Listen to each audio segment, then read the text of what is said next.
Nada es tan terrible. El nuevo libro de Rafael Santandreu. No nos afecta lo que nos sucede, sino lo que nos decimos acerca de lo que nos sucede. Por eso hay gente que con enfermedades, con grandes adversidades, con lo que sea, están bien a nivel anímico, y otras, con pequeñeces, nos ahogamos en un vaso de agua. Os espero entre las páginas de mi nuevo libro llamado Nada es tan terrible. Encontraréis todas las claves para hacer un trabajo profundo para mejorar emocionalmente. Se trata de cambiar nuestro diálogo interno, tener la filosofía propia de las personas más fuertes y felices. Existe una filosofía de vida que nos permite vivir la vida de manera sencilla, de manera alegre, de manera positiva, de manera constructiva, prácticamente siempre en nuestras vidas. Tienes las claves para convertirte en tu propio psicólogo, en el mejor psicólogo del mundo. Las claves de la fuerza emocional. Las claves de la fortaleza emocional son dos: la renuncia y la creación. La renuncia significa que hemos de estar aptos para renunciar a cualquier bien, a cualquier cosa. Renunciar a todo aquello que la vida nos quita, pero con alegría. No necesito tener pareja para ser feliz. Si no está, seré feliz de todas maneras. No necesito este trabajo en el que estoy. Lo podríamos llamar también aprender a andar ligeros. Y el segundo paso es la creación de un nuevo marco ante cualquier realidad. Por ejemplo, que estoy casado, pues puedo aprender a tener un matrimonio increíble, el mejor matrimonio de España. Que estoy soltero, pues voy a ser el soltero más divertido, con una vida más alucinante, más amante de la vida, más feliz. Cada situación ofrece una oportunidad de crear un significado diferente, un reto diferente, una pasión diferente. Quitarse los complejos para ser feliz. A todos nos han afectado los complejos alguna vez en la vida. Pues, amigos míos, sabed que es bastante fácil quitarse todos los complejos de una vez por todas. Mucha gente lo ha hecho. Se trata de dejar de valorar lo que yo llamo las cualidades trampa, como la inteligencia, la belleza, las habilidades, la extroversión. Todo eso tiene muy poco valor o prácticamente nada. Lo único que da la felicidad es nuestra capacidad de amar la vida y a los demás. Si dejas de valorar todos esos valores trampa para valorar solo la capacidad de amar a la vida y a los demás, desaparecen los complejos. En el libro aprenderás a creer en esto con toda la profundidad, de manera que desaparezcan absolutamente cualquier complejo que se te podría ocurrir. Los temidos ataques de ansiedad.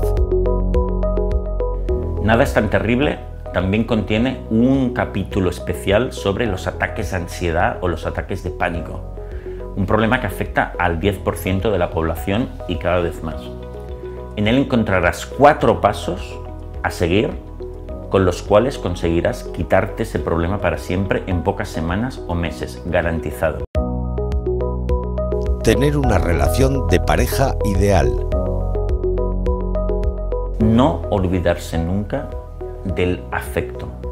A tu pareja le has de dar afecto, aunque sea un ratito, 5 o 10 minutos al día, todos los días preocuparte por él o por ella y darle mucho amor, demostrarle que estáis en el mismo equipo de por vida, al margen de las diferencias.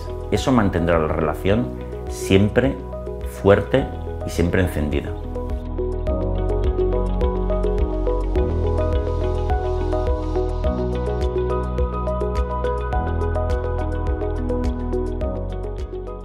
El escritor Rafael Santandreu estuvo en Bilbao presentándonos su nuevo trabajo, su nuevo libro, Nada es tan terrible.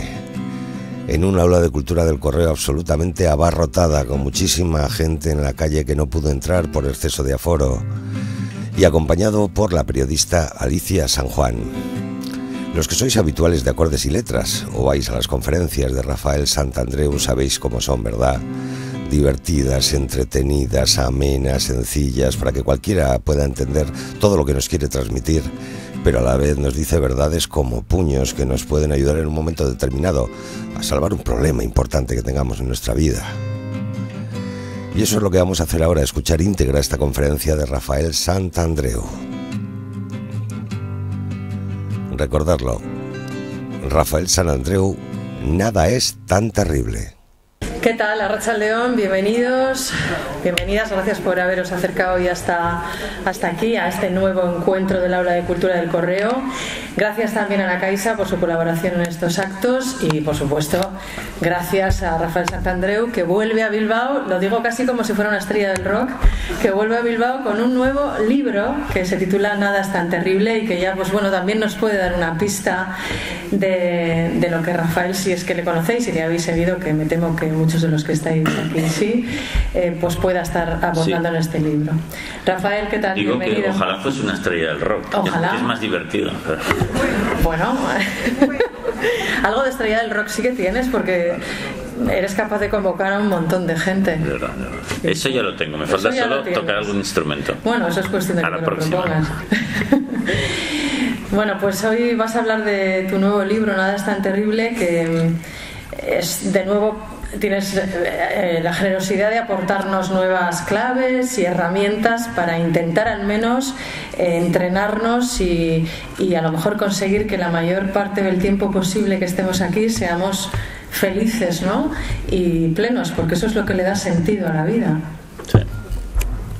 Sí, yo creo que sí. Muchas veces me preguntan, oye, Rafael, pero no hay mucha obsesión con esto de la felicidad, Y digo, hombre, pero es lo normal, porque es un poco como si la gente te dice, oye, pero Rafael, no hay mucha obsesión con esto de respirar. Joder, tenemos que respirar, ¿no? Es lo normal. Y claro, si no, la aspiración normal del ser humano es ser feliz. Es que si no, sería muy raro. Pero ¿no crees que hay tanto empeño por ser feliz como empeño también por no serlo? Porque luego también hay muchísima gente que se esmera por no serlo y lo acaba consiguiendo. Bueno, aunque no sea conscientemente. Claro, exacto. Yo creo que conscientemente nadie lo quiere ser. Lo que pasa es que, claro, lo hacemos mal y entonces acabas sufriendo más de la cuenta. Entonces, eso sí. Pero no creo que haya nadie, porque hay una corriente por ahí de psicología, un poco psicoanálisis y tal, que llega. Si hay algún psicoanalista aquí, podemos tener un debate, más alto. Si hay algún psicoanalista aquí, podemos tener un debate, porque ya sabéis que yo critico el psicoanálisis, con todo el cariño, pero lo critico. Y entonces, dentro del psicoanálisis, que a mí me parece muy delirante, amigos psicoanalistas, mi opinión, se llega a decir que hay gente que tiene como la pulsión de muerte o la pulsión de ser infeliz a cosa hecha a veces. Ni de coña.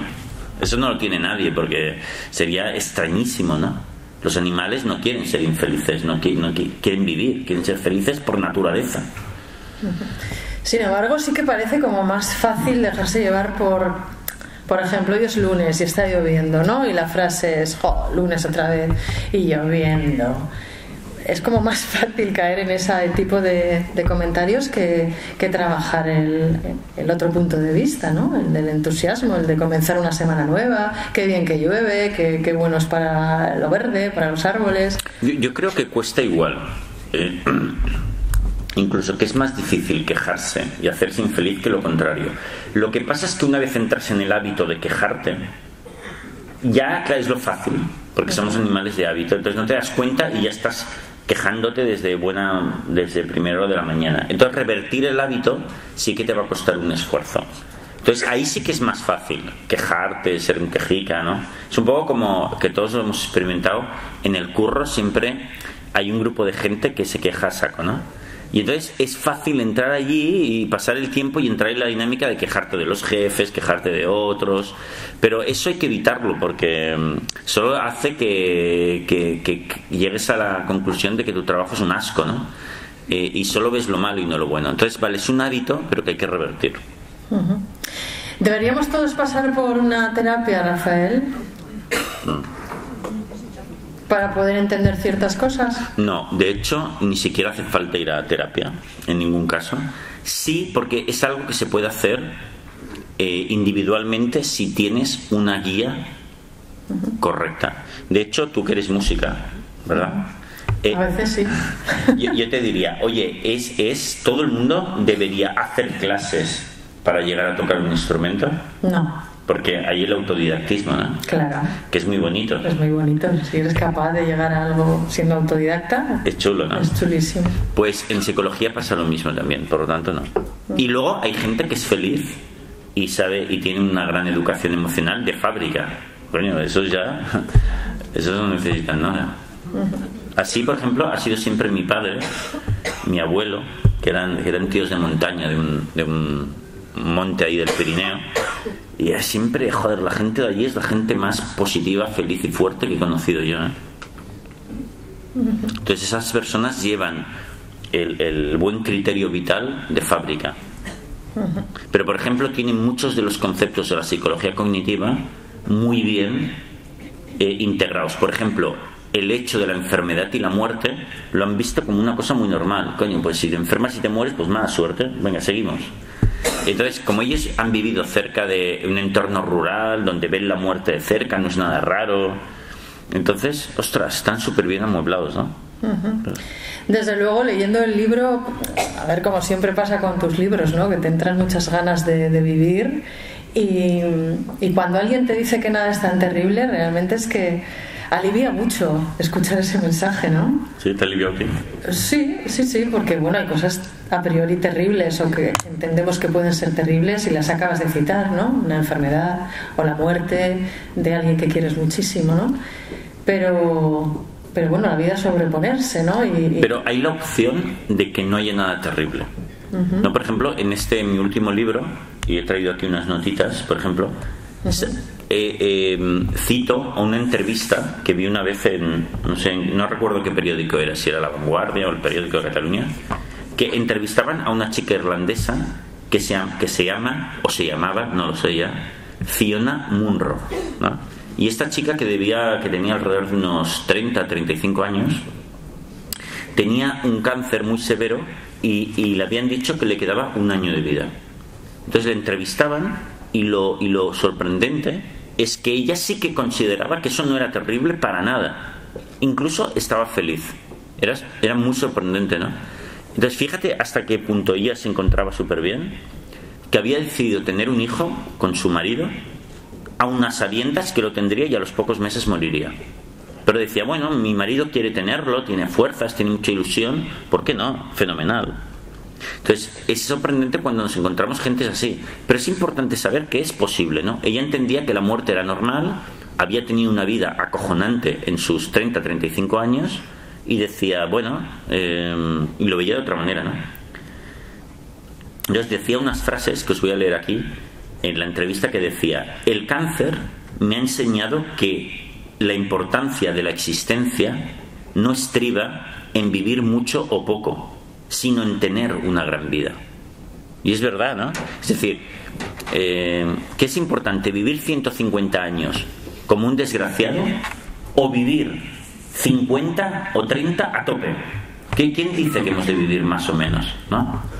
Luego dice otra frase que dice: antes de la enfermedad, que esto lo he oído muchas veces, antes de la enfermedad yo malgastaba mi vida. Ahora vivo de forma mucho más intensa y hermosa. Si no fuese por el cáncer, nunca hubiese descubierto esta manera de vivir. Sorprendente, ¿no? Incluso ella dice que el cáncer, que su enfermedad ha tenido una gran cosa positiva, hasta el punto que llega a decir: esta enfermedad ha sido en realidad un regalo, aunque el precio sea tiempo de vida. Qué fuerte, ¿verdad? Pues por lo tanto, si Fiona Munro considera que morir al cabo de pocos meses no es el fin no es tan grave, joder, pues fíjate todo el resto de adversidades que vamos diciéndonos cada día, ¿no? Madre mía. Bueno, tú en el libro mencionas a mucha gente que vive con grandes dificultades, con discapacidades, gente que no ve, que no oye, que hace una vida plena, que por ejemplo, está contenta. Daniel Álvarez, de la ONCE. Ese tipo es un crack. Sí, bueno, hablas de él, lo describes como una persona alegre, entusiasta, su mujer también lo dice. Fijaos que es un tipo, Daniel Álvarez, es un tipo que desde pequeño, porque él primero se quedó sordo, me parece, por una enfermedad, como a los 5 años de edad, y a los 8 ciego por otra enfermedad. Y entonces, ¿sabéis qué pasa? Que la gente que es sorda y ciega es una cosa muy particular, ¿eh? Difícilmente aprenden a hablar, porque para aprender a hablar tienes que oírte.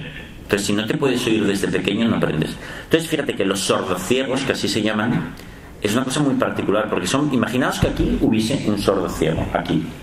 Él, si no le tocas, pensaría que aquí no hay nadie. Porque, claro, no ve a nadie, no oye a nadie. O sea, es el aislamiento total.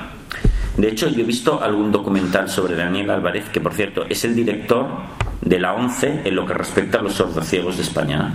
Y hacen un montón de trabajos para publicar libros que puedan leer con braille y un montón de actividades, ¿no?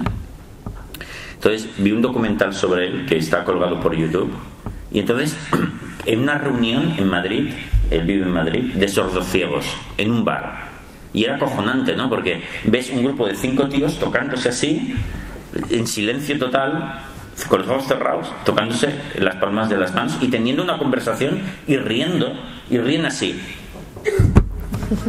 O sea, es acojonante, ¿no? Porque dices, hostias, un silencio que te cagas en el bar, ¿no?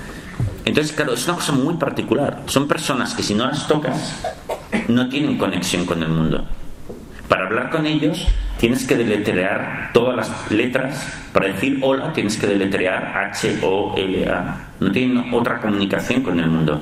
Bueno, pues es gente que yo os diré una cosa, y si veis el documental lo veréis. En su mayoría son más felices que el resto de la gente. Porque ya desde pequeños han aprendido que, bueno, que hay adversidades en la vida, pero que no son determinantes para tu felicidad. Entonces lo aplican a todo. Imagínate a ellos, no sé, cualquier adversidad pequeña. Pues dicen, eso no es nada. Si yo he superado 10.000 cosas. Entonces, no sé por qué te decía esto. Tú has mencionado Daniel, la culpa es tuya. La mía. Tú has mencionado, o sea, que tengo yo descubrir de qué hilo empezar a tirar para... Pues no, es que estábamos hablando de todas esas personas en las que citas en tu libro, porque tú has empezado hablando del caso de Fiona, que son un ejemplo de vida. Porque a veces, ¿cómo se explica que gente que lo tiene todo no sea del todo feliz, y gente que tiene problemas importantes, objetivos, consiga sacar alegría y entusiasmo?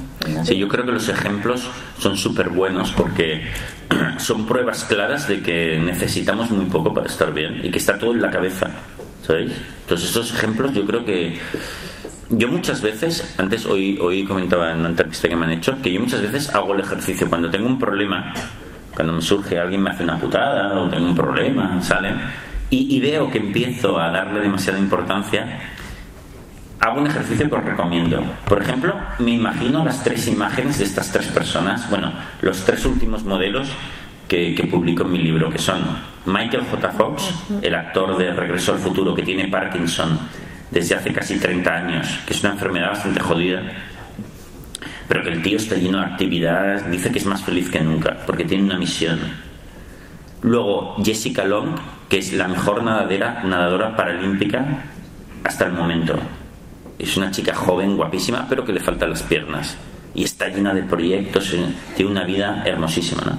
Y Daniel Álvarez. Entonces yo me los imagino a los 3, un poco en cadena. 1, 2, 3. 1, 2, 3. Y digo, bueno, ¿qué me dirían ellos? 1, 2, 3. Y luego un poquito, entonces digo, pues, a la mierda. No tengo un problema, es una minucia. Yeah. Y funciona. ¿Sabes? Si te haces el esfuerzo de detenerte y decir, bueno, vamos a ver, tranquilo, chica, funciona. Pero no funciona mágicamente, ¿no, Rafael? Hay que, no sé, hacer un trabajo, imagino, porque esto no es coger y hacer el clic. No, tienes que hacer el clic, pero claro, ese clic que aparentemente es tan fácil y es una cuestión de segundos, pues no se produce inmediatamente, ¿no? Efectivamente, tienes que practicar, practicar y practicar hasta que esto es un nuevo hábito de pensamiento, ¿no? Yo recuerdo que una vez estaba en una conferencia en una ciudad, no recuerdo dónde. Entonces, en el turno de preguntas, alguien me hizo una pregunta muy buena, ¿no? Que me preguntó: oye, Rafael, a mí me gustan mucho tus libros. He encontrado que cuando lo leo estoy como 2 o 3 meses fantástica, pero después vuelvo a comerme el coco, ¿no? Y entonces me decía: ¿qué pasa ahí, no? Y entonces yo creo que la respuesta era la siguiente. Pero yo le decía: querida amiga, fíjate una cosa. Joder, una vez lo conseguiste. Lo hiciste tú, porque tú dejaste que te entrasen esas ideas en la cabeza. Hazlo otra vez. Y otra vez. Y otra vez, y otra vez, y otra vez. Y al final, un día se te quedará. Entonces, es una cuestión de práctica, de hábito. Porque claro, llevamos tantos años haciendo lo contrario, quejándonos como locos de minucias, que es verdad que ahora tenemos un hábito de la leche de entrar en eso, ¿no? Pues la única manera de revertirlo es hacer el camino contrario. Pero es divertido, ¿no? Y al final funciona un montón, ¿no? Bien, os voy a contar en primicia, porque esto no está en ningún libro, una cosa que igual sale en otro, que yo, por ejemplo, una disciplina que me autoimpongo, ¿no? Yo, por ejemplo, pues dirijo un equipo de psicólogos también que trabajan en Barcelona y en Madrid, y son bastantes, ¿no? Y bueno, y siempre pasan cosas, ¿no? También trabajo con una editorial, tal, que hay todo un número de gente, o sea, trabajo con gente, ¿no? Y como os pasará a todos, a veces suceden cosas que salen mal, ¿no? De repente, pues mira, una cosa mal, alguien ha hecho algo mal, alguien que debería hacer una cosa lo hace de otra manera y lo hacen mal, ¿no? Que esto nos pasa a todos, ¿no? Y entonces yo me conozco ya un poco y sé que tengo un primer momento de cabreo, de decir: me cago en la leche, ya han hecho mal. Y entonces lo primero que me viene a hacer es una llamada, enviar un mail, armar un pollo, ¿no? Y entonces, como me conozco, tengo una disciplina de 3 pasos que cada vez hago mejor. La primera es: me prohíbo reaccionar en el momento. Y me digo: pausa. Rafael, ok, anótalo, el problema que ha habido, y te encargas mañana o pasado. Hoy no, prohibido. ¿Por qué? Porque me han sucedido muchas cosas que al día siguiente o al pasado primero veo que me he equivocado yo, que esa persona no había tenido un error, era mi percepción, y la mayor parte de las veces, aun cuando habiendo hecho un error, tampoco era una cosa muy importante. Pero en el momento de tal, pues no lo ves claro. Entonces digo: no, pues el momento me lo prohíbo. Siguiente paso: al día siguiente vuelvo a revisar el tema. Digo: a ver, ¿qué pasó? Ha habido este fallo, quizás esta persona ha cometido este fallo o esta negligencia, y entonces compruebo si es verdad o no. Muchas veces no, ya te digo, me había equivocado yo. Pero si es verdad que ha habido un fallo, el segundo paso es la renuncia, que es decir: ok, esto es tan importante, joder, ¿qué pasa? ¿Que si esto no sale bien es el fin del mundo, la guerra nuclear? ¿Soy tan débil que necesito esto para poder ser feliz en la vida? Claro que no. A la mierda con eso. Pues si esto, pues mira, ¿qué es la editorial? Si yo no publicase ningún libro, ¿podría ser feliz? Joder, haría 1000 millones de cosas. Entre ellas irme a la montaña, que es lo que más me gusta. Fuera. Ya, pero un cirujano no podría hacerse ese planteamiento. Tiene que hacerlo. No solo es que tiene que hacérselo, porque si no se lo comería el estrés y no podría trabajar, ¿eh? Él tiene que hacérselo más que otros. Y entonces todo paradójicamente funcionará bien. Y ese es el segundo paso, la renuncia. Y cuando veo que ya me he calmado y que digo: mira, he perdido es al río, entonces digo: me voy a ocupar de ello. Y luego, a la hora de ocuparme de ello, eso sí, me impongo que tengo que pensar una solución divertida, imaginativa, maravillosa, y si no, no lo hago. Entonces ahí ya me sale pues una propuesta razonable para solucionar algo de la mejor manera posible. Pero fijaos que una y otra vez me impongo esos 3 pasos. Incluso una vez había pensado hacerme una chuletilla, una tarjeta, ¿no? Algo así pequeñito, donde ponga los 3 pasos. Primero, detente, hoy no, mañana o pasado. Segundo, renuncia. Tercero, soluciones divertidas. Y entonces cuando pase alguna de estas, decir: saca la tarjeta, acuérdate, vale, ok. Y lo vas haciendo y cada vez te sale mejor. Cada vez eres más capaz de activar eso, que produce un cambio estupendo en la vida. Además, que te hace mucho más eficaz, porque las cosas las resuelves como Dios manda, desde la racionalidad, desde la diversión, es mucho mejor. Con lo cual, todo este rollo era para decir que la práctica es fundamental. Práctica para acabar dominando nuestro coco ese salvaje que tenemos a veces, ¿no? Sí, y tanto. Ojalá se pudiera desenroscar la cabeza a veces, ¿no? Podría estar bien. Es que sí. Bueno, los que practican mindfulness o meditación, en realidad es esa práctica, ¿no? Un poco desenroscar la cabeza y no darle tanta bola al pensamiento, ¿no? Sí. Vosotros los psicólogos, los que pasáis consulta, de alguna manera... Espera, si me permitís, como buena estrella del rock, sí. O como Julio Iglesias, que me sacó la americana que está luz. Muy bien. Ya soy un poco estrella del rock. Ya eres, vamos, estrella de canción melódica. Te iba a decir que vosotros, los psicólogos, los que pasáis consulta habitualmente y estáis en contacto con la gente que acude a vosotros porque tiene un problema o varios, pues de alguna manera también tomáis la medida de cómo está la sociedad en la que vivimos, porque los problemas de ahora no son los mismos que los problemas de los años 50, ni de los años 60, ni siquiera te diría de los 90. El mundo ha cambiado mucho y a una velocidad a veces espeluznante, ¿no? Entonces, no sé si siempre se tiende a decir que el mundo está peor que nunca, que el número de ansiolíticos crece exponencialmente, el consumo de estos medicamentos, que la gente está muy sola, que no sabemos qué hacer con nuestra vida, que nos da miedo vivir, ¿no? ¿Tú eso lo ves en tu trabajo a diario? Sí, yo creo que lo vemos todos los psicólogos, porque mira, te doy un dato. Cuando yo estaba en el cole, que tú y yo somos de la misma quinta, más o menos, igual un poquito más joven. Claro. No sé. Yo cuando iba al cole había, fijaos, la estadística, por ejemplo, de chicas anoréxicas en el cole era una en todo el cole, de anorexia severa. Ahora hay una por clase. Se ha multiplicado por 10. Y así más o menos con todos los trastornos. O sea, es objetivo que vivimos un auge de debilidad emocional, ¿no? Y yo pienso, es que vamos, casi no tengo ninguna duda, que eso es debido a dos factores que se juntan y provocan la tormenta perfecta. Que es, uno, que cada vez la vida es más complicada. Y de hecho eso ha pasado desde el inicio de los tiempos. Y por eso cada vez es algo que sucede. Que incluso desde los tiempos de los griegos ha ido empeorando. ¿Por qué? Porque cada vez la vida ha sido más complicada. Y es cierto que la vida, cuanto más sencilla, más fácil es de vivir. Eso es así. Claro, todo tiene ventajas y desventajas. Pero dices, bueno, Rafael, pero ahora tener muchas oportunidades es bueno. Bueno, es relativo. Pero aunque sea bueno, la parte negativa que trae aparejada es que hace la vida mucho más compleja, mucho más estresante y más difícil de vivir. Y luego el segundo factor es que, aun siendo la vida cada vez más compleja, nuestra educación emocional es peor. ¿Por qué? Porque la gente crece, y esto también me ha pasado a mí, crecemos más mimados.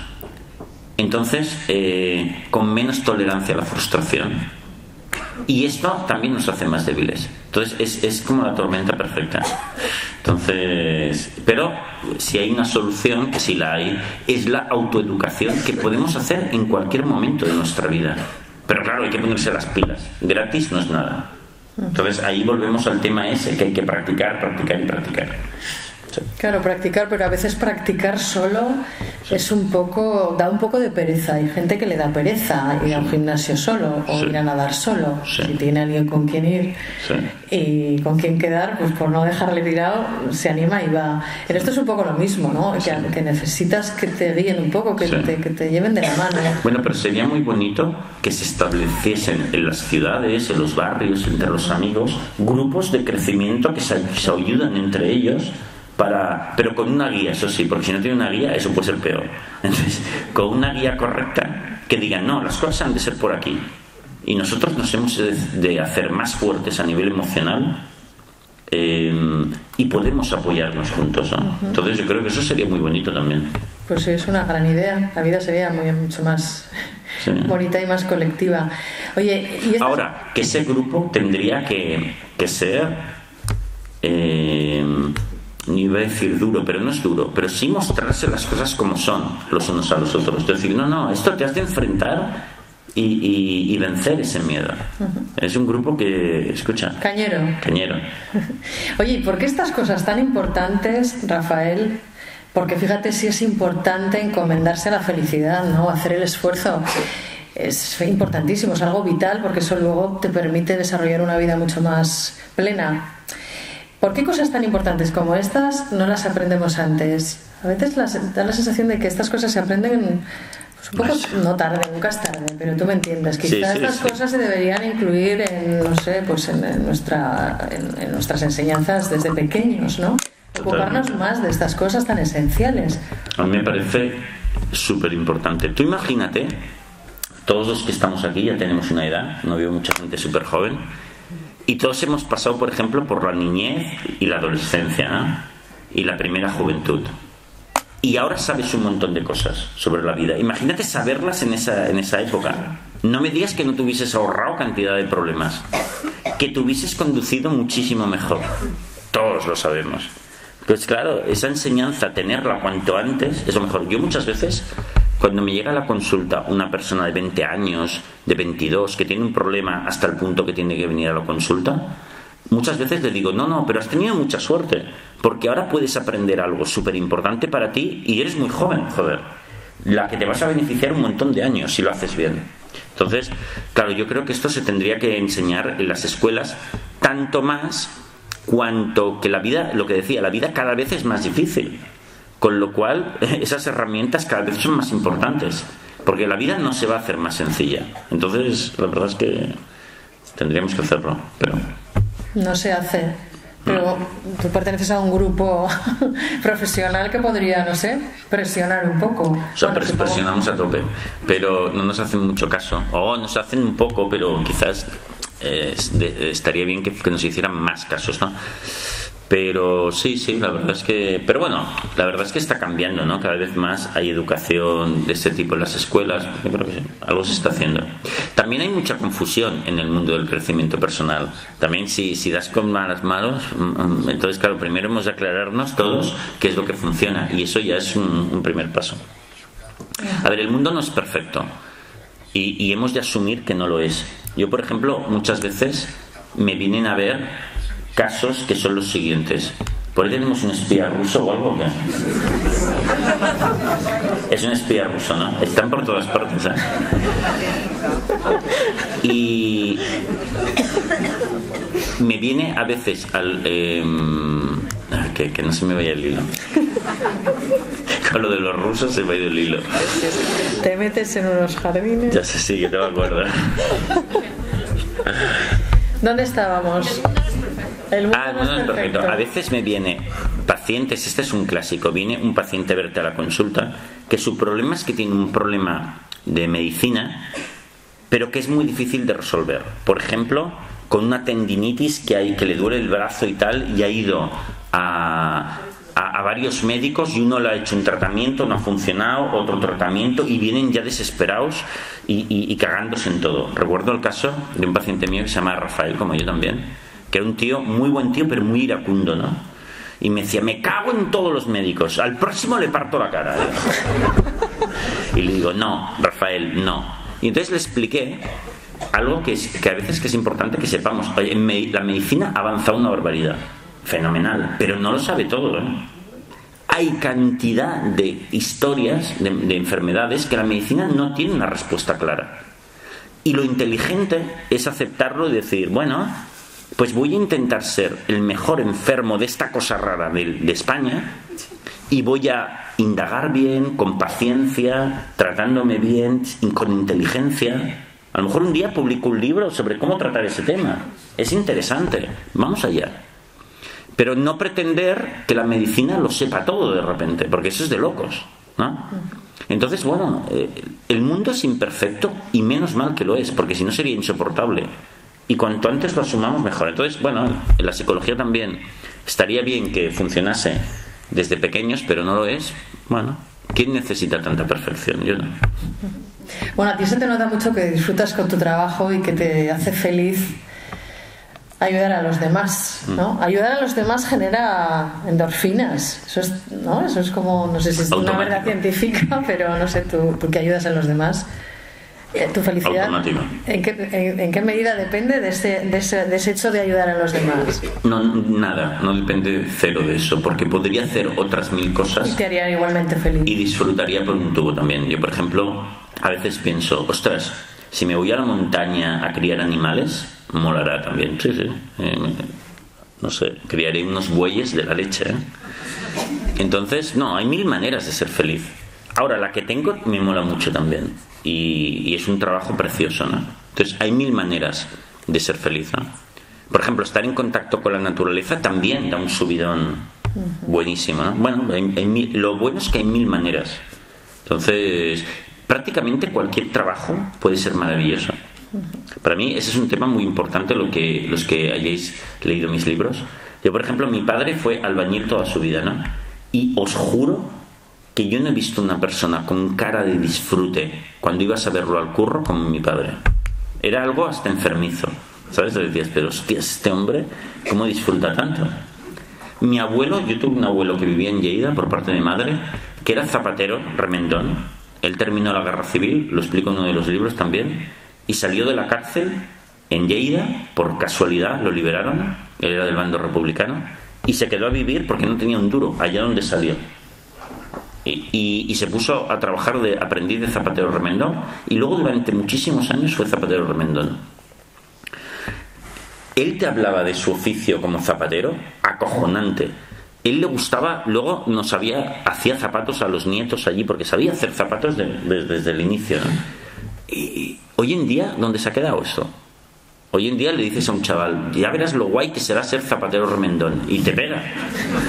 Y es un gran error, porque ya que hemos de trabajar, disfrutemos increíblemente de la vida, ¿no?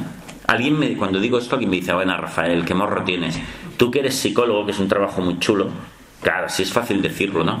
Pero ¿no sabéis la de psicólogos que hay amargados con su trabajo? Que te dicen, es que es aburridísimo aguantar a la gente.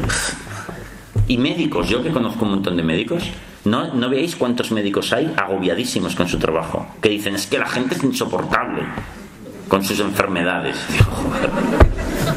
Digo, no entiendo nada. Si es un trabajo hermosísimo.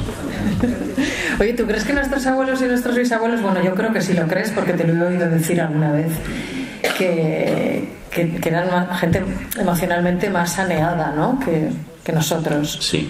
Y fijaos que en este nuevo libro, que se llama Nada es tan terrible, hay los últimos 3 capítulos, he tratado un tema por primera vez, porque en los últimos años he estado viendo lo importante que es un concepto que igual os va a sorprender los que seáis lectores de mis libros, porque igual no os lo esperabais, que es la importancia de que no le tengamos tanta manía al sufrimiento.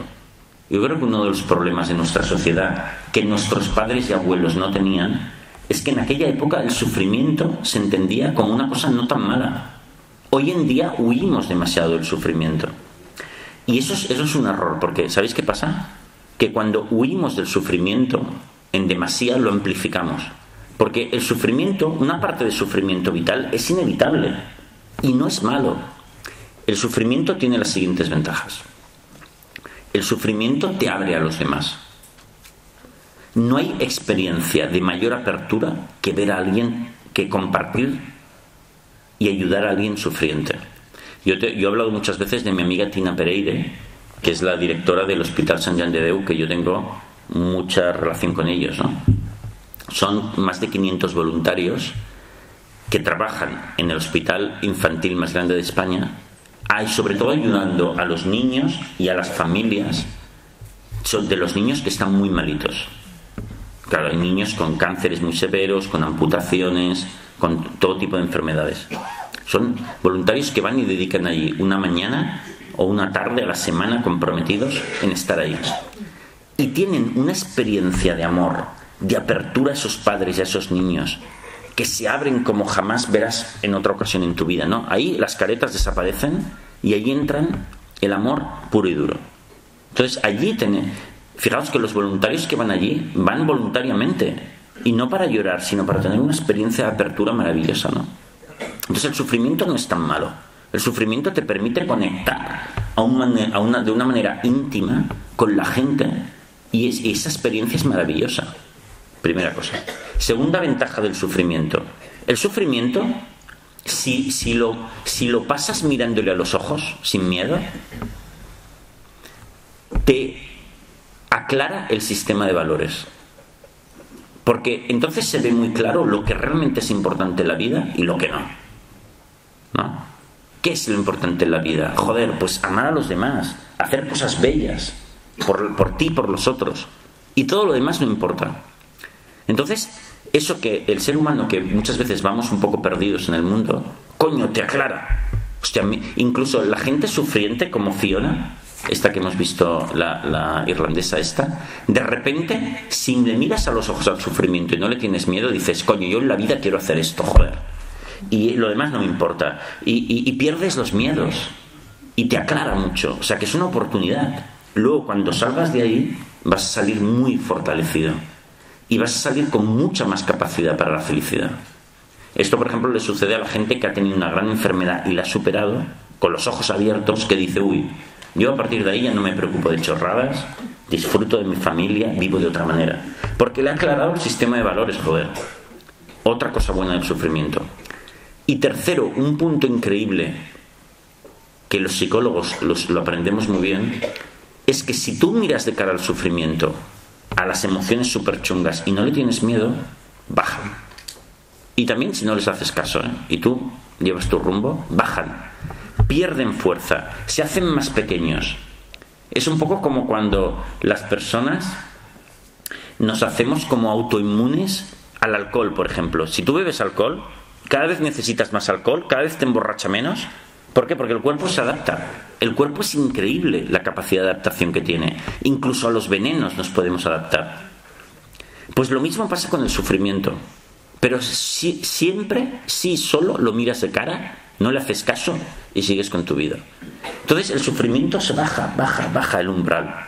Y tú te haces una persona mucho más libre, mucho más fuerte. Entonces, por lo tanto, el sufrimiento no hay que verlo como una cosa tan rechazable, sino como es una oportunidad para hacerte más fuerte, más capaz, más vivo, con un sentido vital más guapo en la vida. Por lo tanto, pasar un periodo de sufrimiento en tu vida por alguna razón es una experiencia maravillosa que te va a liberar. Y también, si no lo haces, lo vas a amplificar y te vas a volver cada vez más débil. Con lo cual, y esta digamos que es una parte, digamos, que de la psicología, que en psicología esto se llamaría psicología conductual, que con los años he visto que cada vez es más importante. Existe la psicología cognitiva y la psicología conductual. Y esa parte, para mí, ha sido un descubrimiento, bueno, es muy largo de explicar. Tratando con cierto tipo de pacientes, cada vez he visto más claro que esta parte es más importante. ¿Y tú, Rafael? O sea, nos hemos puesto serios de repente. Bueno, pero eso está bien también, ¿no? Que puede ser serio. Oye, esto es como una película, ¿no? Que va pasando por diferentes niveles, ¿no? El final será la fiesta final. El final lo ponéis vosotros. Perdona, al final habrá como turno de preguntas. Sí. Vamos a hacer eso. ¿Queréis que haya turno de preguntas? Sí, ¿verdad? Venga. Oye, y por cierto, para el final se me ocurre una experiencia, se me acaba de ocurrir. Fuegos artificiales. Baile, no. Lo que podemos hacer es que aquí seguro que hay muchos lectores ya de mis libros. Si alguien especialmente se anima a contar cuál ha sido su experiencia de cambio y transformación haciendo este tipo de psicología, yo creo que lo agradeceremos todos, porque ver experiencias de cambio es guay, porque te anima a seguir, ¿no? Sí. Yo quería preguntarte por la depresión, que también es un término muy instalado en esta sociedad en la que vivimos, ¿no? Por la depresión, por cómo se aborda la depresión desde algunos ámbitos de la psicología. Tú además no entiendes la depresión como una enfermedad, como una patología, ¿no? ¿O sí? Es que casi yo prácticamente no entiendo nada como una patología, porque el estrés, la ansiedad, incluso los complejos, tampoco es una patología, es una neura que todos podemos tener un poco y que si no la manejas bien te puede llevar al límite, pero eso llamarlo patología, no, son cosas que son como trampas mentales en las que podemos caer todos. Oye, ¿y cómo ve la psicología? Yo tengo mucha curiosidad por saber qué opinas de esto que te voy a decir. El comportamiento de los políticos, que son unos seres que están... No lo digas por Rafi Fuentes. No estaba pensando en ella, ¿qué va? No. En general, cuando estabas diciendo esto de que hay que saber discernir qué es lo importante en esta vida y qué no es lo tan importante, y finalmente concluyes hablando del amor, de la generosidad, de las cosas bellas, me han venido muchos políticos a la mente, ¿no? Gente que tiene un puesto de trabajo, que tiene una responsabilidad importante, que nos representa a los ciudadanos y a los que no sería descabellado pedirles que fueran un poco más amorosos, ¿no? Y más puros y racionales. Y honestos. Entonces, ¿tú cómo ves estos comportamientos? Tú como psicólogo, en parte te tienes que parecer apasionante, ¿no? Pero ¿sabes qué pasa? Que, a ver, no se diferencia en nada del común de la gente. Es decir, si miras en las empresas, hay, por ejemplo, en el capítulo de la honestidad, en las empresas también hay honestidad, pero también mucha deshonestidad. Por ejemplo, mirad lo de las preferentes que hicieron los bancos. Mirad lo de Telefónica. Las telefónicas nos han robado dinero a todos. Aunque sean pocos céntimos, pero entre todos se llevan una pasta. Hay mucha deshonestidad también hay mucha honestidad. Yo, por ejemplo, a veces tengo entre seguidores de mis libros, hay dueños de empresas y directivos que se han conducido de una manera honesta y para ellos ha sido fundamental. Antes estábamos hablando con unos amigos de unos libreros que nos parecen súper honestos, ¿no? Que tienen un conjunto de librerías en España y que a mí me parece una gente maravillosa, ¿no? Bueno, hay de todo. Y cuidado, que entre las familias también hay mucha deshonestidad. Hay acuerdos de cuidar a los padres y hay quien se escaquea fastidiando a los hermanos. O sea, aquí cuecen habas en todos lados, ¿sabes? Políticos y no políticos. Y seguro que entre los políticos también hay gente maravillosa. Hay de todo. Entonces yo lo que creo que hemos de pensar que aquí, siendo todos pecadores y siendo todos maravillosos, las dos cosas, lo que hemos de pensar en qué maneras podemos producir saltos, soluciones maravillosas para que todo el conjunto de la sociedad sea más honesta. A mí es un punto que me interesa un montón, ¿no? Pero eso, una vez más, eso requiere mucha honestidad profesional. Por otro lado, los políticos también, yo es que creo que nos quejamos de... Ahora voy a decir una cosa que seguro que el 90% de los que hay aquí no estaréis de acuerdo, pero ya me perdonaréis. Yo creo que nos quejamos demasiado también de los políticos, porque ya os digo, los políticos no se diferencian del resto de la población, como si aquí resulta que todos fuésemos santitos. Lo que os decía antes, miraros en las familias, cómo funcionan las cosas. Entonces nos quejamos demasiado y ese tiempo que perdemos quejándonos es un tiempo y un esfuerzo que no dedicamos a pensar soluciones imaginativas para que en la familia, en las empresas y en la política haya realmente una regeneración y miradas nuevas y novedosas acerca de cómo hemos de ver las cosas. Y eso es lo que va a aportar soluciones. La queja por la queja es algo que yo también entro a veces en hacerlo, porque es una tentación, pero es un error. Entonces tenemos que intentar evitarlo. Además, que cuando tienes una mirada de blanco y negro, de que los malos y los buenos, el análisis que haces sobre los problemas nunca son certeros, son equivocados. Porque, si os fijáis, ahora me voy a enrollar un poco, pero casi todos los problemas humanos son fruto de un conjunto de relaciones. No son solo tan fáciles como un culpable, un problema, un culpable. No, hay diversos culpables, hay situaciones que lo han propiciado y muchas relaciones que se retroalimentan. Y si quieres solucionarlo bien, has de pensar con la calma, con alegría, desde lo positivo, hasta que te salga una solución que realmente haga que ese problema sea muy difícil que suceda otra vez. Pero es muy difícil pedir esa tranquilidad cuando entramos en dinámicas de queja conjunta, que cuidado, os confieso que el primero que caigo soy yo también, pero me doy cuenta de que cuando hago eso cometo errores. Lo que os decía antes de los 3 pasos cuando me sucede algo malo, pues es algo que hemos de hacer también globalmente. Entonces yo veo que los políticos es gente en general es gente con una capacidad increíble, que además usada para el bien sería fantástica. Entonces hemos de procurar de que la usen para el bien todas esas personas. Yo creo que muchos directivos de empresas que hacen cosas malas en realidad son personas con una gran capacidad, que si pudiéramos pasarles al lado de al bando de los buenos sería maravilloso, porque sí que tienen mucha capacidad. Hablando de las Cifuentes, por ejemplo, ya que hemos sacado el tema, yo por ejemplo, ahora que le he visto defender esa cosa tan rara una y otra vez en las conferencias conferencias de prensa que ha dado, yo cuando la veo ahora digo, joder, qué capacidad tiene esta tía, porque cualquier ser humano ante su situación se rompe, coño, y la tía aguanta al tipo ahí de una manera increíble. Entonces, joder, si esta mujer la pudiéramos reciclar para una cosa mucho más honesta, sería la hostia. Intentémoslo.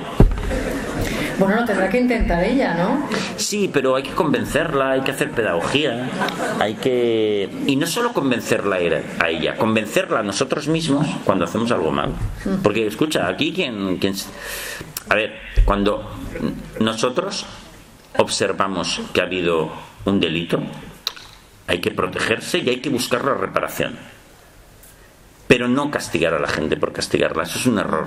Eso es uno de los conceptos de la psicología cognitiva más difíciles de explicar y de aceptar, ¿no? El concepto de aceptación incondicional de todo el mundo, que eso no significa que hay que protegerse y que hay que evitar que una persona que está un poco loca siga haciendo daño, pero también hay que intentar curarla. Y a uno mismo también, Incluso en el caso de la gente que arrebata la vida a otra persona, que es uno de los actos más repudiados, ¿no?, por una sociedad, ¿no? Incluso en esos casos, que tú también te has pronunciado al respecto, y yo entiendo que hay que estar un poco preparado para escucharte, porque es un tema quizá muy extremo, muy fuerte y difícil de comprender. Yo creo que entiendo lo que quieres decir, pero resulta difícil digerirlo, Sí, pero es un tema, yo creo que súper importante.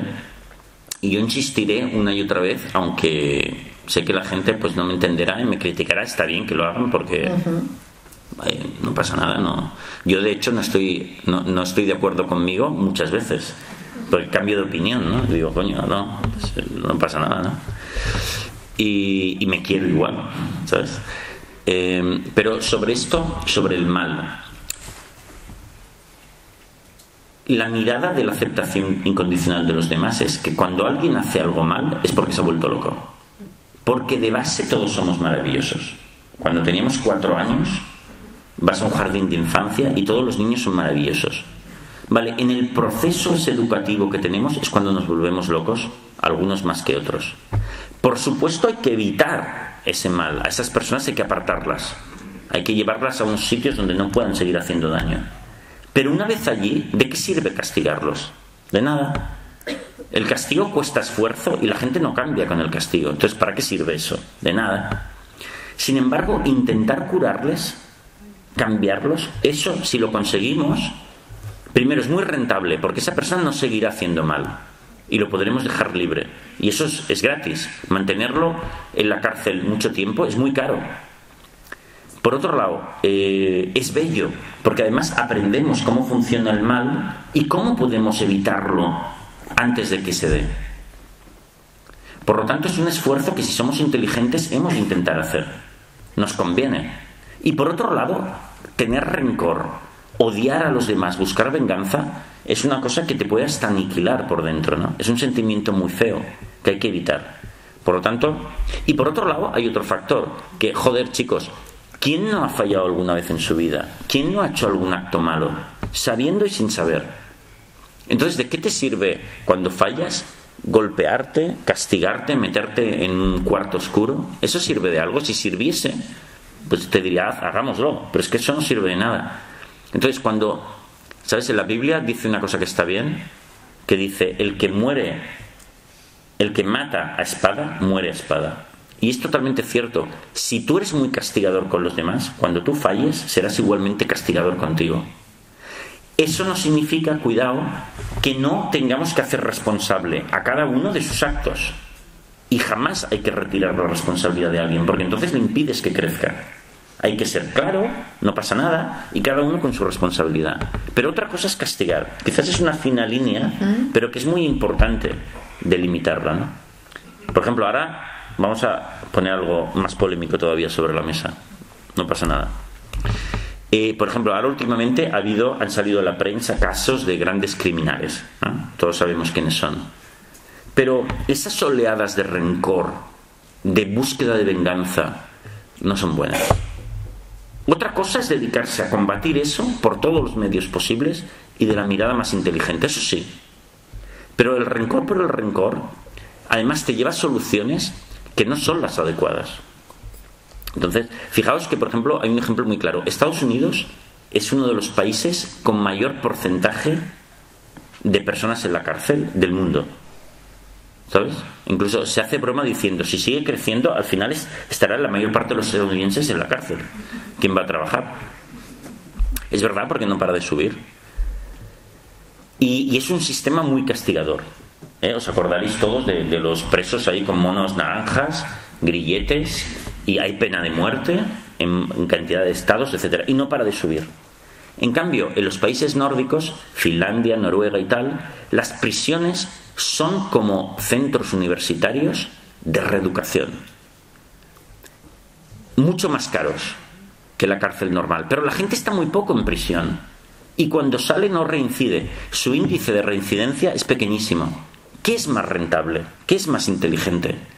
¿Intentar transformar a la gente o simplemente castigarlos?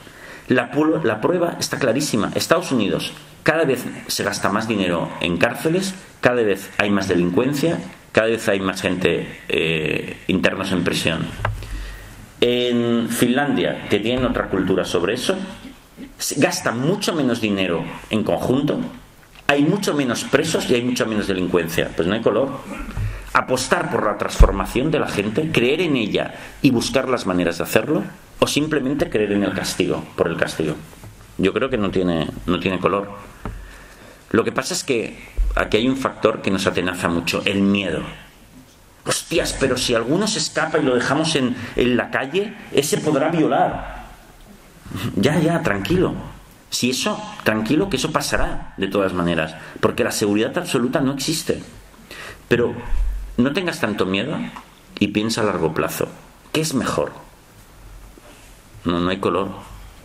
Lo que pasa es que si nos dejamos llevar por la emoción del momento, tomamos malas decisiones. Lo que os decía antes de cuando yo tengo ganas de enviar un email mandándolos a la mierda. Son malas decisiones, me equivoco. Entonces yo también, cuando la primera vez que veo esa cosa en la tele, pienso, hostia, qué hijo puta, este habría que matarlo, colgarlo.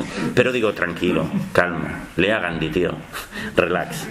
Y entonces encuentro soluciones mucho más racionales. Ay, si Gandhi hubiera tenido Facebook, ¿no? Lo que hubiéramos aprendido. Bueno, y lo hubiesen matado. Porque sí, con las críticas que hay en Facebook hoy en día. Sí, desde luego que sí. Oye, ¿quieres que abramos el turno de preguntas, Rafael? Yo creo que es buen momento para que preguntéis lo que os apetezca. Como siempre hay un micrófono, así que lo vamos paseando el micrófono a quien quiera. De todas maneras, mientras la primera persona pregunta algo, de todas maneras, fijaos que esto que yo digo no tenéis por qué estar de acuerdo en absoluto, ¿no? Son ideas, visiones, no sé. También creo que tenemos como una... Yo el primero, como una necesidad increíble que nos digan que tenemos razón, ¿no? Entonces, ante visiones diferentes, a veces nos lo tomamos mal, ¿no?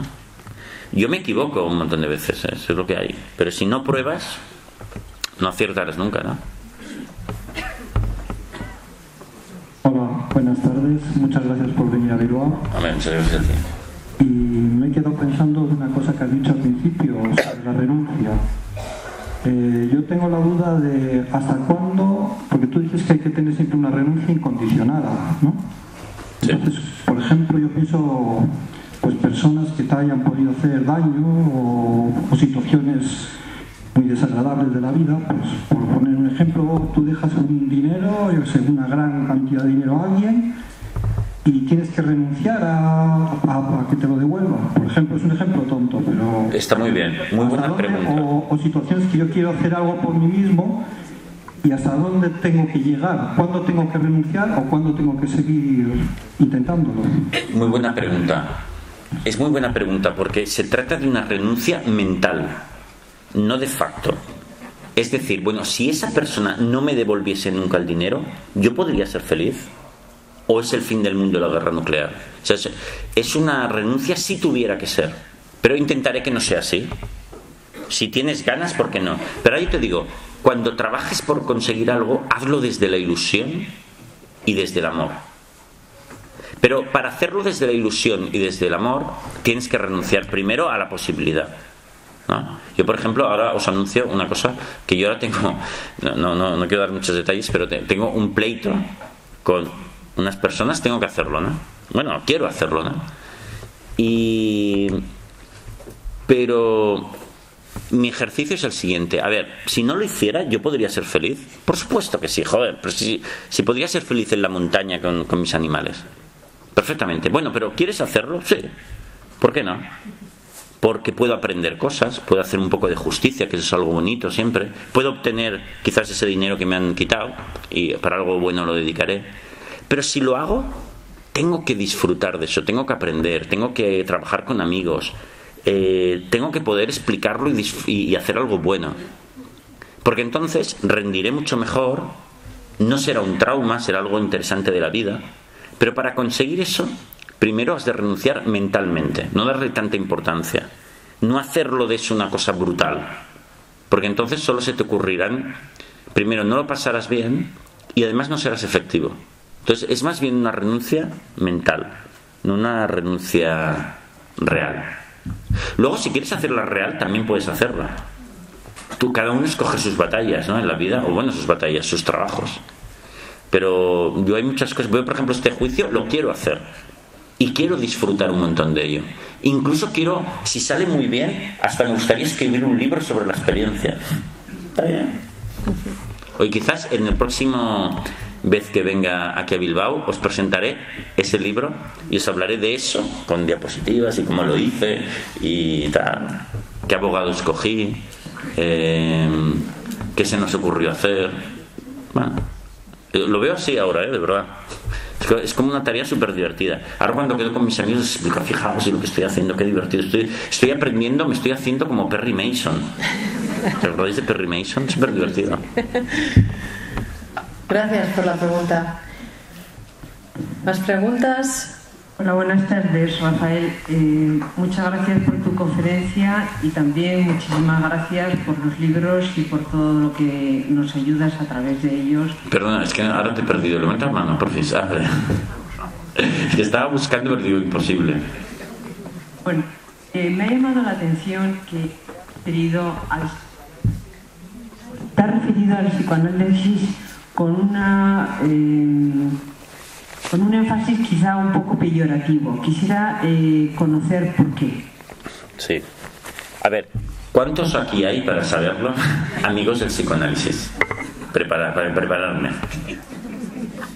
¿Tú sí? Una chica joven, con fuerzas. Con ella me puedo meter. ¿Tú también? Vale. ¿Usted también? Vale. Bueno, yo, claro, os voy a decir cuál es mi opinión del psicoanálisis. Seguro que vosotros tenéis otra, que es... Yo me puedo equivocar absolutamente, en todo, pero mi opinión es esta, la siguiente. O sea, es difícil explicarlo porque hablamos de una cosa científica, pero voy a intentar hacerlo. Me voy a poner de pie. ¿Me puedo poner de pie? Claro. Es que estar sentado tanto rato... Vale, eso es ver. Vale, el psicoanálisis. Mira, nosotros... Vale, os voy a poner un ejemplo para que se entienda. Imaginaos que ha habido un asesinato. Aquí, alguien, ¿sabes? Aquí que se apaga la luz y aparece alguien con un cuchillo, ¿no? Entonces, yo que estoy haciendo de Perry Mason últimamente, digo a la policía, le digo, déjame solo. Aquí que no salga nadie. Voy a establecer quién es el asesino, ¿no? Entonces, ¿qué es lo que voy a hacer? Yo voy a empezar a hacer hipótesis, ¿no? Coño, a ver cómo le ha entrado el cuchillo, con mucha fuerza, con poca fuerza, ha sido un hombre, una mujer, ¿no? Y voy haciendo hipótesis, ¿no? Es lo que haría un investigador. Pero ¿qué es lo que hace un investigador como Dios manda? Va buscando pruebas que refrenden si voy bien o voy mal, ¿no? Por ejemplo, si lo hubiesen matado con una pistola, miraría a ver quién haría pruebas de huellas dactilares, de a ver si hay pólvora, ¿no? Entonces mis hipótesis las iría refinando.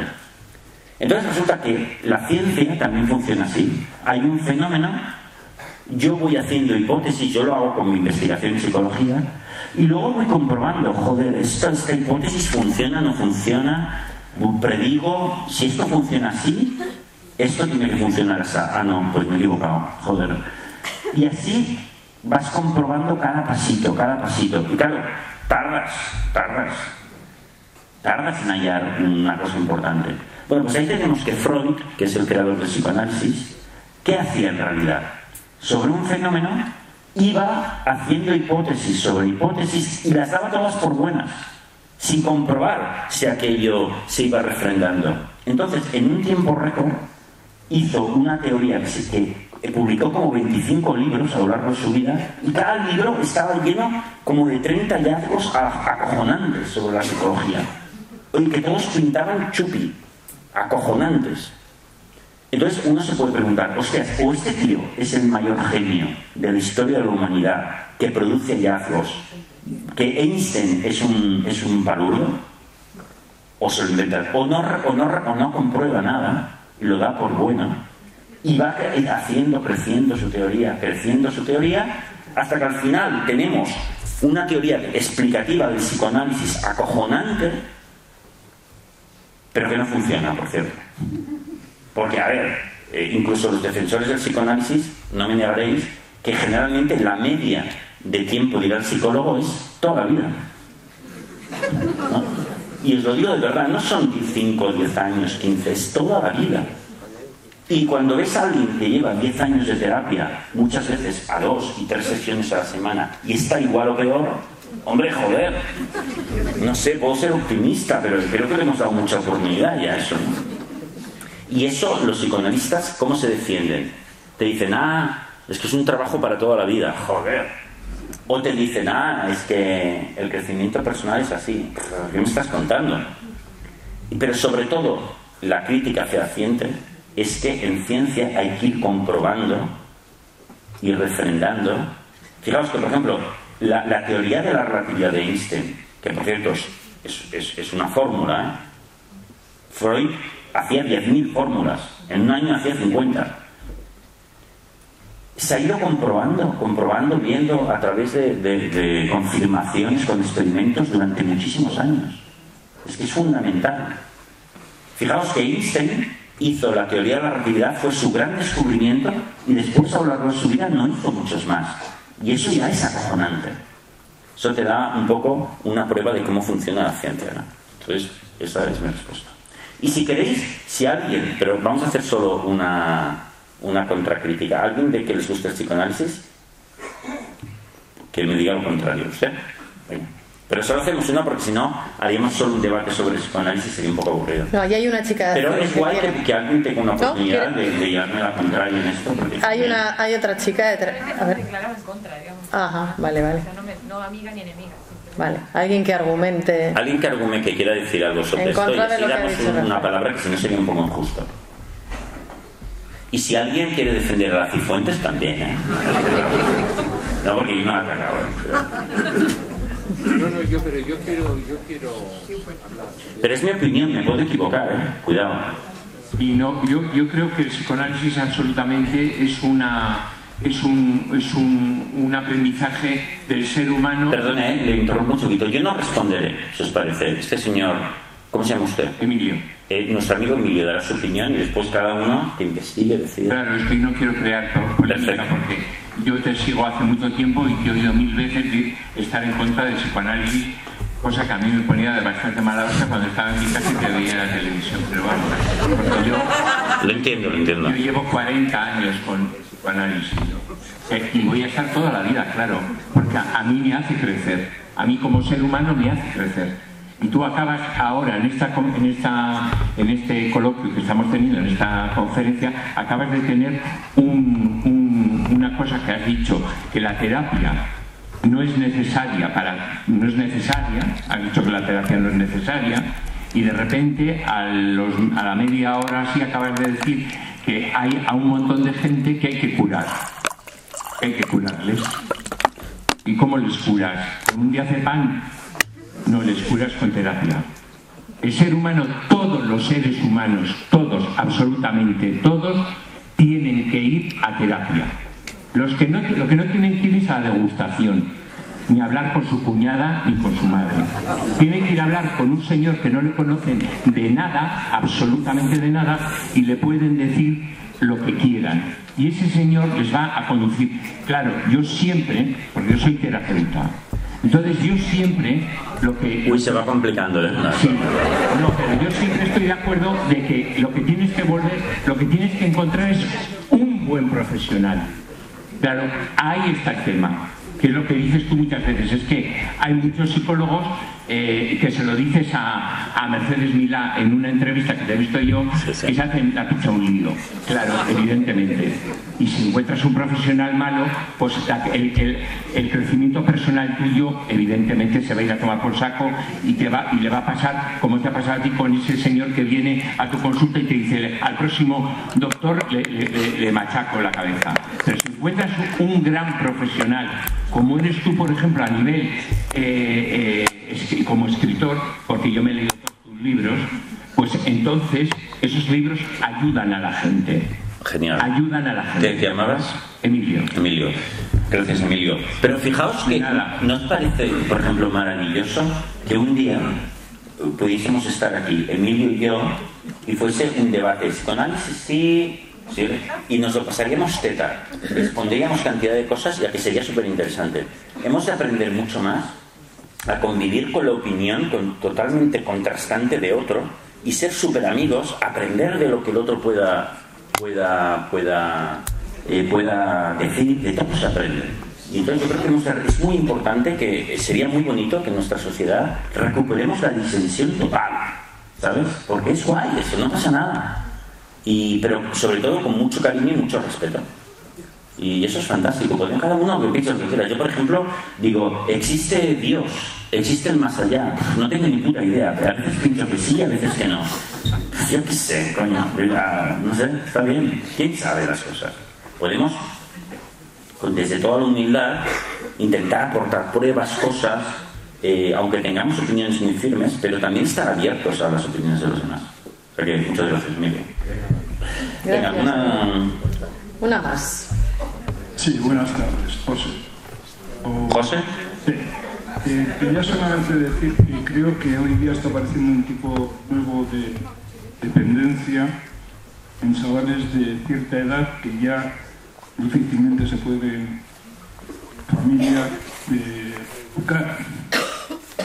En el sentido de videojuegos o juegos en red o historias de estas, creo que muchas familias conocemos que hijos con unas edades ya difícilmente soportan sus frustraciones. Me gustaría saber qué tipo de ayuda podrían tener esos padres con respecto a hijos de una edad en que difícilmente puedes ejecutar algún tipo de, no sé, sí, de influencia muy directa, ¿no? Y luego aparte porque no aceptan ir a terapia o porque no aceptan, se consideran posición de la verdad, etc. Sí. Me gustaría saber tu opinión. Muy bien. Mirad, la educación infantil tiene dos patas. No una, tiene dos. O tres.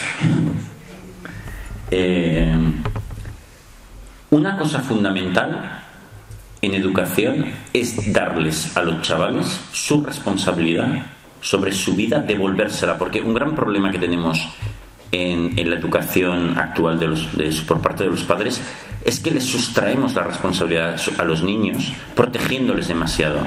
Entonces no crecen, porque no se dan cuenta que todo tiene una consecuencia. No pasa nada, todo tiene una consecuencia, la asumes y tomas tus decisiones. Pero así crecemos, ¿no? Por ejemplo, nosotros no nos tiramos pedos en los ascensores, coño, porque nos mirarían fatal, nuestros compañeros de curro no querrían subir con nosotros, pues, coño, pues te cortas. Y acabas viendo que, joder, ¿no? Que no hay que tirarse pedos en los sitios, normal. O sea, bueno, las cosas tienen unas consecuencias, pero las aprendemos rápido, muy fluidamente, perfecto. Y maduramos. Por lo tanto, los niños tenemos que darles toda la responsabilidad, tienen que asumirla y no sustraerla. Dicho esto, a los niños pequeños podemos ponerles un montón de normas y obligarles a cumplirlas. Pero claro, a medida que crecen ya no. Y eso, en las relaciones entre adultos, ya no podemos exigirle cosas a la gente. Por ejemplo, tú a tu mujer o a tu esposo ya no le puedes exigir cosas, le tienes que convencer. Y es lo normal, porque si no sería una marioneta tuya. ¿Quién quiere vivir con una marioneta? Yo no. Yo quiero vivir con alguien con criterio, joder. Entonces ahí hay que usar, a medida que el chaval crece, y crecientemente a partir de los 8, 9, 10, 11, 12 años, hay que empezar a usar ya la persuasión. Porque si no, la obligación cada vez es menos efectiva. Y más o menos a partir de los 11, 12 años se ha acabado. Ya no le puedes obligar a nada a un niño. Porque te va a decir que sí, pero luego no lo va a hacer.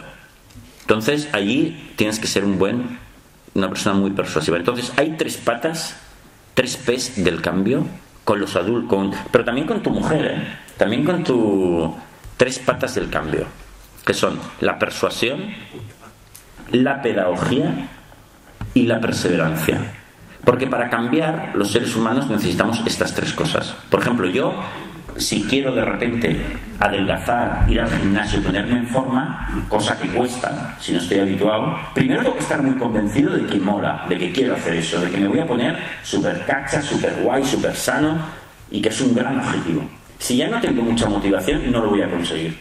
Porque las cosas no son fáciles. Entonces tu hijo, a lo mejor, tiene esa adicción y tiene que estar muy convencido de que va a ser una cosa fenomenal no tenerla. Pero claro, si él no lo ve claro, a priori, ¿cómo va a acumular todas las fuerzas necesarias para lograrlo? No lo va a lograr, porque no es fácil. Por lo tanto, el primer paso es que le convenzas. Entonces ahí tienes que convertirte en un gran vendedor. Como si fueses un vendedor de coches. Un vendedor de coches, o de lo que sea, es aquel que al cliente se le encienden los ojos. Quiere ese coche. Como no se lo vendas, te arma un pollo, ¿eh? Ya lo tienes. O sea, le tiene que parecer que comprarse el coche es maravilloso, que le va a cambiar la vida, que es fenomenal. No quiero 1, quiero 2, joder.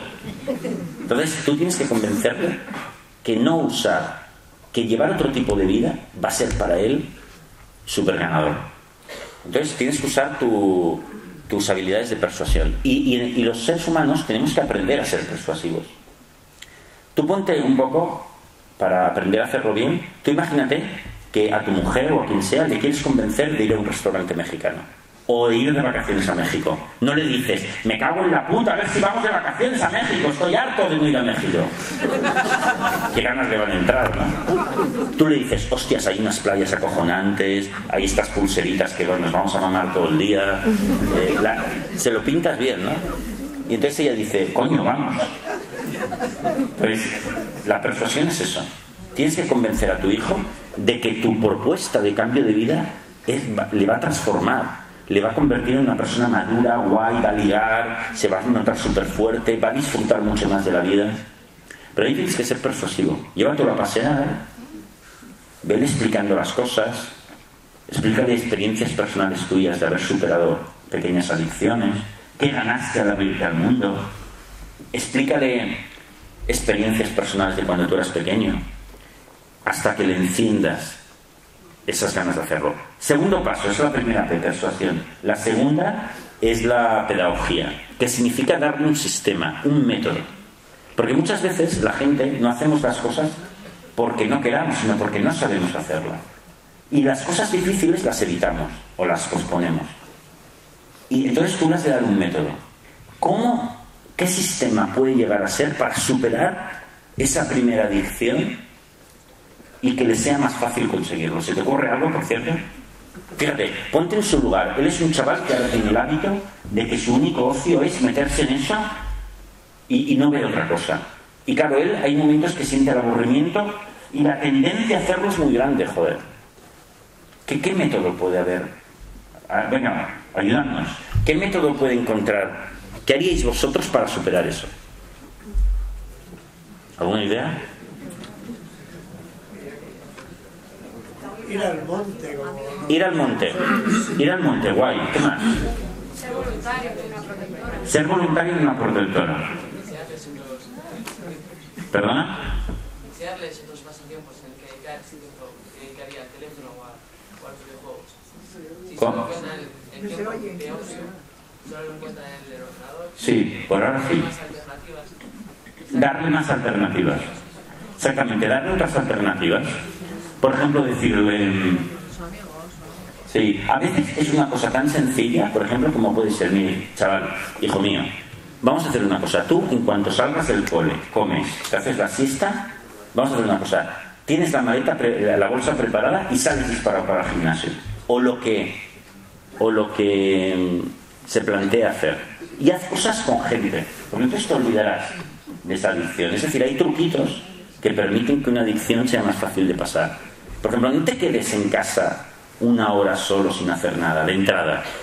Sino, llegas a casa, por ejemplo, algo de timing, ¿no? De tiempo. Pequeños trucos que hagan más fácil que él pueda hacer eso. Pero ofréceselo tú, porque entonces será mucho más probable que le sea más fácil conseguirlo. Y tercero, por tanto tenemos persuasión, pedagogía, y el tercero es perseverancia. Los cambios reales necesitan tiempo. Por lo tanto, has de insistir, darle tiempo, hacer prácticas, poco a poco, y al final él se podrá transformar. Lo cual significa que gritar es lo último que hay que hacer. Porque cuando gritamos a nuestro hijo, o gritamos todavía peor a nuestra pareja, para que haga un cambio, ¿dónde queda la persuasión? En ningún sitio. ¿Dónde queda el método? Le estás ofreciendo un método, ni de coña, ya deberías saber hacerlo. Y tercero, ¿le damos tiempo para lograrlo? No, esto era para ayer. ¿Quién cambia así? Nadie. Bueno, ¿cuánto tiempo tenemos? Pues creo que ya hace tiempo que no tenemos tiempo. Venga, hacemos la última pregunta. O la última cosa. Pero entonces... muy rápido, por favor, que luego habrá que firmar libros también. Hay gente que ha traído sus libros y que quiere llevarse tu firma a casa. Así que... Y hay otros que se quieren ir a tomar pinchos y vinos, que sé que es lo que hacéis cada día. Pregunta breve y respuesta breve, Rafael. Pues, estando muy de acuerdo con lo que dices y lo que has dicho muchas veces, quiero llamar... ¿Dónde está usted? Levante la mano. Aquí estoy. Llamo la atención sobre un punto. El tema de Fiona, el caso de Fiona, el cáncer, me ha hecho pensar en un libro que leí hace tiempo que se llama Sonríe o muere, la trampa del pensamiento positivo, no sé si lo conoces, no. De Bárbara Ehrenreich, que es una socióloga norteamericana. ¿Qué dice? Entonces, claro, no, y ponía el ejemplo de cáncer, como mucha gente con cáncer después se convirtió en mejor persona, y no sé qué, dice que no, que es una putada. Y hay que una trampa de pensamiento positivo que no nos lleva a ninguna parte, sino todo lo contrario, a la regresión y no a la progresión. Ya pues lo conocías o qué te parecía. Bueno, ya pasa otra cosa. Quería saber también, quería matizar o hacer este punto, y luego por otra parte, quería preguntarte, ¿por qué crees que la vida es más difícil ahora? Vale. Fíjate que has hecho trampa porque has hecho dos preguntas. Vale. Bueno, te respondo primero a la segunda. ¿Por qué la vida es más difícil? Porque tenemos más presión, o sea, más oportunidades que se convierten en obligaciones. Antes, cuando tú nacías en un pueblo, te ibas a dedicar probablemente a lo que hacía tu padre. Te ibas a casar con una de las 4 mozas libres del pueblo. Ibas a vivir en la misma casa de tus padres, seguramente, o en otra, pero a 2 calles. Era todo más sencillo, no había tanta presión, entonces la vida era mucho más sencilla. Ahora tenemos muchas oportunidades, lo cual es guay, es bueno, pero por otro lado caemos en el fallo, en la tentación de convertir todas esas posibilidades en obligaciones absolutas. Y eso se transforman en cargas. En vez de vivirlo como posibilidades que disfrutas si las consigues bien y si no, no, lo convertimos en una obligación, y es lo que fastidia el crecimiento y la oportunidad. Por ejemplo, claro, la vida es mucho más sencilla en realidad, pero es más complicada por la superpresión. Pero en realidad, joder, si hoy en día la comida y la bebida está garantizada, porque agua hay en las fuentes y es potable. Comida, tiramos el 30% de la comida que se produce todos los días, se tira. O sea, si tú vas a la salida de los supermercados, de los restaurantes, necesitas una nave industrial para meter todo eso. O sea, en realidad tenemos más bienes de lo que se ha tenido nunca. Y ya no contamos si nos comparamos con el tercer mundo, pero no lo valoramos. Y luego, o sea, que en realidad sí que todo sería más sencillo, pero como nos metemos muchas presiones debido a las oportunidades, pues ahí la complicamos todo. Y luego la otra pregunta que me has hecho, que es que, hombre, es cierto que intentar pensar positivamente, cuidado, es una herramienta brutal que te puede cambiar la vida. Pero también hay la otra pata que decía antes, que el sufrimiento tampoco hay que querer evitarlo a toda costa. Porque primero, es imposible, y si lo intentas evitar a toda costa, lo amplificas, porque esa huida hace que esté más presente, y por lo tanto, eso tampoco hay que hacerlo. Fíjate que una vez más, yo lo que creo es que el crecimiento personal tiene dos patas, no solo una, es como la educación. Muchos fenómenos de la naturaleza humana tienen dos patas o tres variables, y eso hace que no sepamos manejarlos, porque intentamos aplicar el mismo martillo en todas las ocasiones, y no, hay que aplicar un martillo, luego unos alicates y luego un taladro. Por lo tanto, es cierto que tener una mirada positiva es fundamental, pero también saber llevar el sufrimiento también. Bueno, ha sido un placer estar con vosotros, y ahora nos ponemos a firmar. Gracias. Y si se recupera lo decimos. Mientras tanto. Vamos a ver qué ha pasado.